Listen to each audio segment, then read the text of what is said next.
You can tell this building was constructed for over 1,000 people to be in here at a time. Cathedral of the Immaculate Conception is one of the oldest. The cornerstone was laid in 1882. And most well-known churches in Kansas City.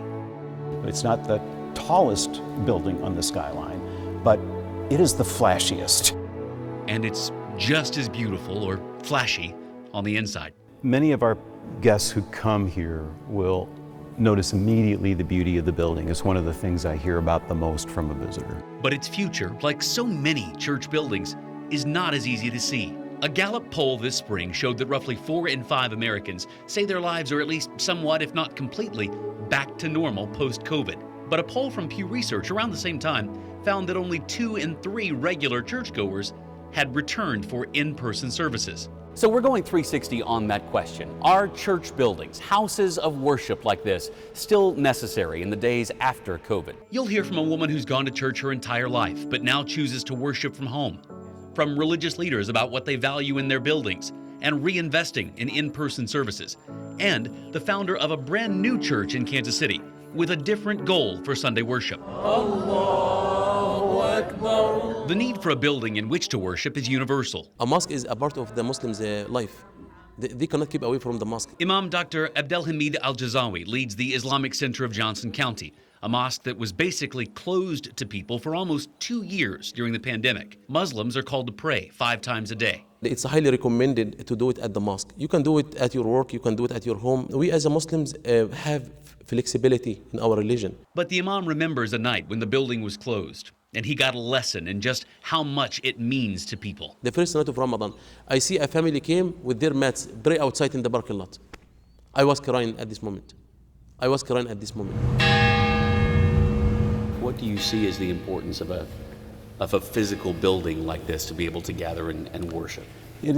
It's sacred space. So it's a place designated for divine purposes. It's not just coming into the building, but having the entire experience of the Catholic Mass, its rituals, its sounds, its smells. You just don't get in some other type of environment. In fact, people on your road, guess what they are? Broken. I didn't say broke, I said broken.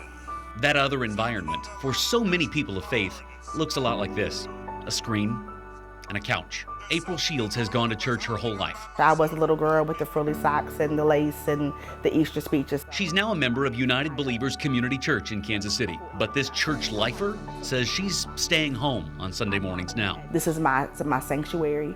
This is the place where I have peace, and I can come and no one's going to disrupt my peace while I'm here. I've really learned during this entire thing that self-care is really, really important. And it's not just going to get your nails done or your hair done, it's about taking the time to rest. Virtual church, not a term that many people were familiar with prior to the pandemic, but obviously that's no longer the case. Take, for example, St. Andrew's Episcopal, where I'm standing this morning here in Kansas City.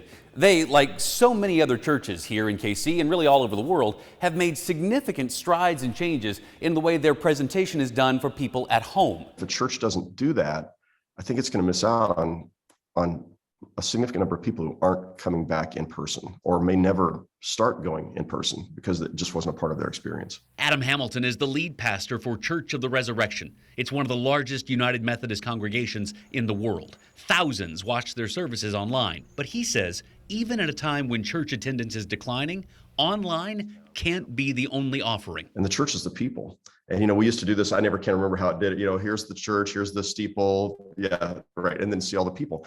And I think it's about community. They're hospitals and they're healing centers and they're places of love and community and warmth. And if a church stops doing those things and stops sending its people out to serve, it's going to die. Rabbi Stephanie Kramer of Congregation B'nai Yehuda took that thought one step further.